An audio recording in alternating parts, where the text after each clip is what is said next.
बच्चों आज हम पढ़ेंगे चैप्टर नंबर 6 आ गुड हाउस यानी एक अच्छा घर कैसा होता है। Our house keeps us safe from hot and cold. It also protects us from thieves, robbers and wild animals. Our good house is one which saves us from all such dangers and fulfill our needs of life. Our house gives us rest, comfort, peace and happiness. An ideal or good house should have some features. तो बच्चों एक अच्छा घर कैसा होता है जो हमें सभी डेंजर्स से प्रोटेक्ट करता है, वो हमें धूप और ठंड से बचाता है, वाइल्ड एनिमल से बचाता है और थीफ से भी हमारी प्रोटेक्शन करता है। एक अच्छे घर में सभी फैसिलिटीज होती हैं जो हमारी लाइफ को कंफर्टेबल बनाती हैं। हम अपने घर में रेस्ट करते हैं, हम वहाँ पे पीस चाहते हैं और हम खुशी खुशी अपने घर में रहते हैं। तो चलिए अब जानते हैं एक आइडियल हाउस के क्या फीचर्स होते हैं। Characteristics of a good house. A good house must provide facilities needed for a comfortable life and good health. So, a good house must have following facilities. बच्चों एक अच्छे घर में ऐसी फैसिलिटीज होनी चाहिए जो हमारी लाइफ को कंफर्टेबल बनाए और हमारी हेल्थ भी अच्छी रहे घर में रहने से। तो चलिए जानते हैं ये कौन कौन सी फैसिलिटीज हैं। Number 1 is space.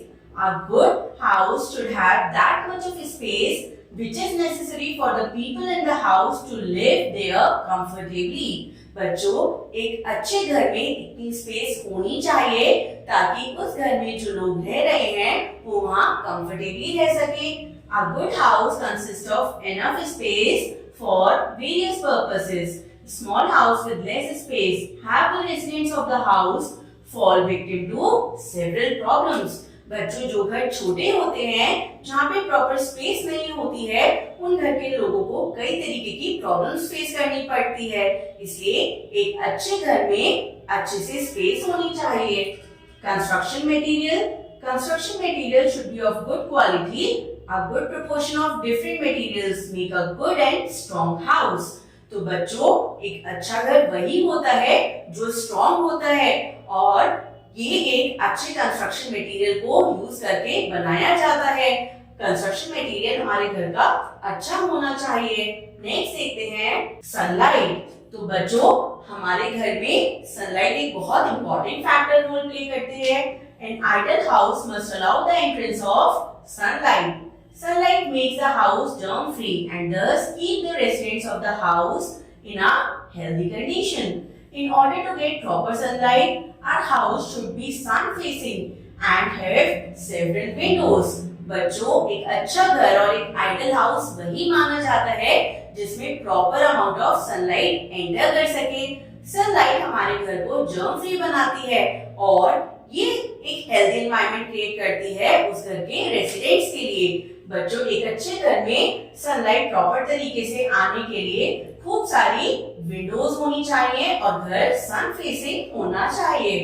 Next is ventilation. The process of exchange of air is called ventilation. Ventilation gives us fresh air to breathe and takes out stale air.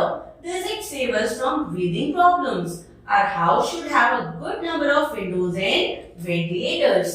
तो बच्चों जब एयर एक्सचेंज होती है तो इस प्रोसेस को कहते हैं वेंटिलेशन। जब हमारे घर में एक अच्छा वेंटिलेशन होता है तो हमें ब्रीथ करने के लिए फ्रेश एयर मिलती है और हमारे घर की स्टेल एयर घर से बाहर जाती है। इसके लिए हमारे घर में प्रॉपर विंडोज होनी चाहिए और वेंटिलेटर्स होने चाहिए। Next is drainage system. बच्चों ड्रेनेज सिस्टम क्या होता है? ये एक ऐसा सिस्टम होता है पाइप्स जिसमें कनेक्टेड होते हैं जो हमारे घर का गंदा पानी हमारे घर से बाहर लेके जाते हैं ड्रेन्स तक। An ideal house should have covered drains with filtered mouths. एक आइडियल हाउस वही होता है जिसमें ड्रेन्स कैसे होने चाहिए बच्चों? कवर्ड होने चाहिए और उनके ऊपर फिल्टर माउथ्स होने चाहिए। All the dirty water from every part of the house like the bathroom, kitchen, lavatory, etc. should get collected in these drains or pipes. तो बच्चों जब हम नहाते हैं हम किचन में साफ सफाई करते हैं और लेवेटरी यानी बाथरूम्स में जब हम अपना वेस्ट एक्सक्रीट आउट करते हैं तो यहाँ पे गंदा पानी और उसके साथ कई सारा वेस्ट मटेरियल इकट्ठा हो जाता है। अब इसे घर से बाहर करने के लिए हम इस ड्रेनेज सिस्टम का यूज करते हैं, जो पाइप्स और ड्रेन्स के थ्रू हमारे घर का वेस्ट वाटर और वेस्ट मटेरियल बाहर निकालता है। A poor drainage system gives rise to the problems of waterlogging. Thus, it causes germs to breed and spread lethal disease. बच्चों, कई बार आपने नोट्स पे देखा होगा कि जब वाटर ड्रेनेज सिस्टम हमारा ब्लॉक हो जाता है तो सब जगह पानी भर जाता है। इसे कहते हैं वाटर लॉगिंग। और वाटर लॉगिंग में कई सारे जर्म्स ब्रीड करते हैं जो कई सारी डिजीजेस कॉज करते हैं। इसलिए हमारे घर का ड्रेनेज सिस्टम गुड होना चाहिए, ना कि पुअर। अब आते हैं बच्चों वाटर सप्लाई एंड प्लम्बिंग पे। Water is precious, it should not be wasted. A good house should have a good network of water supply. It should also have a big water storage tank so as to use water at different times. बच्चों, हम सभी को पता है हम सबके लिए water बहुत नेसेसरी रिसोर्स है। इसके साथ वाटर एक प्रीशियस रिसोर्स भी है जिसे हमें बिल्कुल भी वेस्ट नहीं करना चाहिए। बच्चों, एक good network of water supply जरूरी होता है एक आइडियल और गुड हाउस के लिए। और हमारे घर में बिग वाटर टैंक भी होना चाहिए ताकि हम जब अलग अलग टाइम पे हमें वाटर चाहिए हो तो हमें उसमें से मिल सके। Plumbing means distribution of water inside the house through the pipes which take water to the taps. तो बच्चों, आपके घर में खाली वन टैप है? नो, हमारे घर में कई जगह अलग अलग टैप्स होते हैं। जैसे किचन में अलग टैप्स होते हैं और हमारे आंगन में भी टैप्स होते हैं, वॉशरूम में टैप्स की नीड होती है। तो प्लम्बिंग क्या करता है? पाइप्स का एक ऐसा नेटवर्क बनाता है जिससे हमें पानी मिल सके थ्रू टैप्स। नेक्स्ट देखते हैं सैनिटेशन। सैनिटेशन का मतलब होता है बच्चों साफ सफाई। The house must be cleaned every day to sweep and mop the house. बच्चों, हमें अपने घर की सफाई कभी कभी करनी चाहिए? नो, हमें अपने घर की सफाई रोज करनी चाहिए। The garbage, dust and dirt must be collected and put in a covered dustbin. The dustbin must be emptied every day and thrown in a public garbage bin. बच्चों, हमें अपने घर की रोज साफ सफाई करनी चाहिए और जो भी हमारा गार्बेज कलेक्ट हुआ है इसे हमें कवर्ड डस्टबिन में रखना चाहिए और रेगुलरली इसे पब्लिक गार्बेज बिन में हमें इसे थ्रो करना चाहिए। इससे हमारा घर नीट एंड क्लीन रहता है और हम लोग हेल्दी रहते हैं। A good house and its part। तो चलिए बच्चों, अब जानते हैं एक गुड हाउस के कौन कौन से पार्ट्स होते हैं। A good house have space, well ventilated and many parts.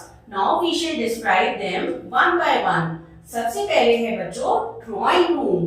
Drawing room बच्चों कौन सी स्पेस होती है? Drawing room should be linked to the main entrance of the house. Drawing room वो स्पेस होती है जहाँ पे हम अपने गेस्ट को बिठाते हैं और इसीलिए हमारा ड्राइंग रूम कहाँ से कनेक्टेड होना चाहिए?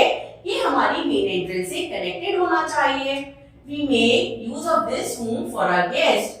This room contains sofa, chairs and a table. This room is usually the most beautiful room in the house and it also comprises showcases to decorate. बच्चों, क्योंकि हमारे ड्राइंग रूम में guest आके बैठते हैं इसलिए यहाँ पर सोफा सेट्स होते हैं, टेबल्स और चेयर्स होती हैं। अधिकतर हमारा ड्राइंग रूम हमारे घर का सबसे सुंदर पार्ट होता है और यहाँ पे कई तरीके के शोकेसेस भी होते हैं जिसे हम डेकोरेट करके रखते हैं टू ब्यूटिफाई आवर हाउस। हम यहाँ पे कई तरीके की पेंटिंग्स भी डालते हैं। नेक्स्ट है बच्चों dining room. A dining room is the space where we all eat together. This room has many chairs and a large table. All the members of the family can sit together in this room and have their meals. तो बच्चों, हमारे घर में एक space होती है जिसे कहते हैं डाइनिंग रूम। यहाँ पे हम सभी अपनी फैमिली मेंबर्स के साथ बैठ के खाना खाते हैं। यहाँ पर बच्चों क्या होती है?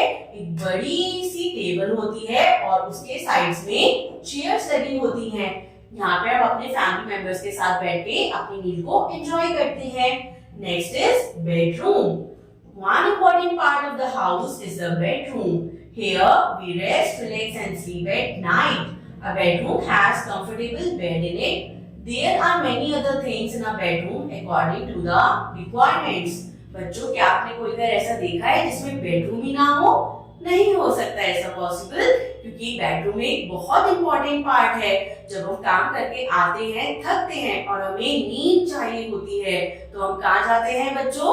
क्या हम डाइनिंग टेबल में जाते हैं? नो, हम बेडरूम में जाते हैं रेस्ट करने के लिए। हमारे बेडरूम में एक बेड होता है और कई सारी ऐसी चीजें होती हैं जो हमारे लिए रिक्वायर्ड होती हैं, जैसे कि ड्रॉर्स होती हैं और कई तरीके की पेंटिंग्स भी हम लगाते हैं। हम क्लॉक लगाते हैं जिससे हम टाइम को देख सकें। Next is study room. Study room is a place which is meant for study purpose. This room is generally in a separate corner of the house so as to avoid any kind of disturbance. बच्चों, study room कौन सा room होता है जहाँ पे हम अपनी study करते हैं? ये रूम अधिकतर घर के कॉर्नर में होता है। क्यों? क्योंकि हमें डिस्टरबेंस नहीं चाहिए होती है पढ़ते हुए। It should have, इसमें क्या होना चाहिए?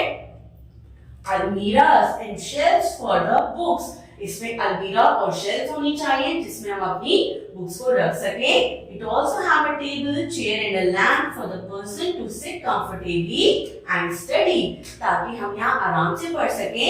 यहाँ पर टेबल, चेयर और लैंप भी होता है। उसके बाद आती है हमारी kitchen. Kitchen is the space where your mother cooks and prepares food for you. The kitchen usually comprises many racks, shelves, cupboards, etc. for keeping various things like spices, pulses, utensils, etc. तो बच्चों, kitchen क्या होती है? ये वो जगह होती है जहाँ पर मम्मा हमारे लिए डिलीशियस फूड बनाती है। और आपने किचन में देखा होगा ना, कई तरीके की अलमीरास बनी होती हैं जिसमें मम्मा क्या करती हैं? फूड के अलग अलग रिक्वायरमेंट्स को स्टोर करती हैं, जैसे कि स्पाइसेस, पल्सेस और यूटेंसिल्स। ये सभी लगाने के लिए हमारे पास रैक्स और शेल्फ्स होती हैं। In our kitchen, we keep gas stove and gas cylinder. It has a neat and clean sink for various purpose. It should also have windows or ventilators so that the smoke is released easily. बच्चों, kitchen में gas stove भी होता है जिसपे food prepare किया जाता है, और उस गैस स्टोव को चलाने के लिए क्या होता है? सिलेंडर होता है। बच्चों, हमारे किचन में क्लीन सिंक भी होता है ताकि हम उसमें अपने यूटेंसिल्स रख के वॉश कर सकें। और बच्चों, एक अच्छा घर वही होता है जिसमें किचन में प्रॉपर विंडोज और वेंटिलेटर्स हो, ताकि खाना बनाते हुए जो भी स्मोक है वो इजीली घर से बाहर निकल जाए, नहीं तो सबको प्रॉब्लम हो सकती है। इसके बाद आता है bathroom. We take bath in the bathroom. The walls and floor of the bathroom should be clean and beautiful. It should have soap, towel and other useful items. बच्चों, बाथरूम वो स्पेस होता है जहाँ पे हम नहाते हैं। आप बताइए, क्या आपको एक ऐसे बाथरूम में जाना अच्छा लगेगा जो बहुत गंदा हो, अनटाइडी हो? नो, इसलिए हमें अपना बाथरूम साफ रखना चाहिए। हमें बाथरूम की टाइल्स और बाथरूम के फ्लोर को नीट एंड क्लीन रखना चाहिए। सोप को सोप केस में रखना चाहिए और सभी चीजों को उनकी प्रॉपर प्लेस पे रखना चाहिए। नेक्स्ट आते हैं बच्चों लेवेट्री। लेवेट्री क्या होता है बच्चों? It is that part of the house where we lose our bodies waste. Lavatory should be tiled properly.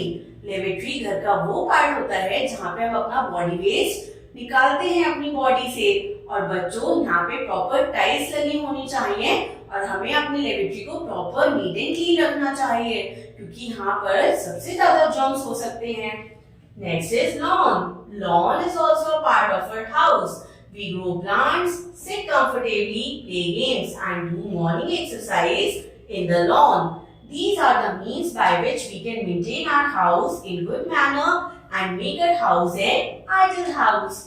तो बच्चों, लॉन कौन सी जगह होती है जहाँ पे हम अपने घर में प्लांट्स को ग्रो करते हैं।